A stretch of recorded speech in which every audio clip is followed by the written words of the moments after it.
তিন জায়গায় যদি বিসমিল্লাহ পড়তে ভুলে যান, আপনার জীবনে বিপদ আসতে আর কিছু লাগবে না, বরকত কমতে আর কিছু লাগবে না। এই তিন জায়গায় যথেষ্ট।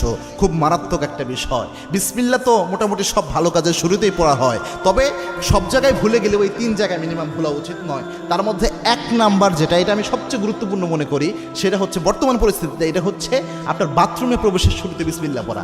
অনেকে বলতে পারেন, হুজুর বাথরুমে ঢুকবেন আবার বিসমিল্লাহ কিভাবে? বাথরুমের শুরুতে তো আমরা আল্লাহুম্মা ইন্নী আউযু বিকা মিনাল খুবসি ওয়াল খাবাইস পড়ি, এটা না আমরা পড়ি। হ্যাঁ, এটার ব্যাপারে আল্লাহর হাবিব সাল্লাল্লাহু আলাইহি ওয়াসাল্লাম জানিয়েছেন। আল্লাহর হাবিব সাল্লাল্লাহু আলাইহি ওয়াসাল্লাম জানিয়েছেন, কোনো ব্যক্তি যদি বাথরুমে প্রবেশের সময় পড়ে আল্লাহুম্মা ইন্নী আউযু বিকা মিনাল খুবসি ওয়াল খাবাইস, এর ফজিলত হলো ওই ব্যক্তি বাথরুমে প্রবেশ করলে বাথরুমের মধ্যে যে দুষ্ট জিনগুলো থাকবে ওই ব্যক্তিকে দেখতে পাবে, কিন্তু কোনো ক্ষতি করতে পারবে না। কিন্তু কোনো ব্যক্তি যদি বিসমিল্লাহ লাগিয়ে দিতে পারে, বিসমিল্লাহি আল্লাহুম্মা ইন্নী আউযু বিকা মিনাল খুবসি ওয়াল খাবাইস, এই বিসমিল্লাহ সহ যদি দোয়াটা পড়তে পারে,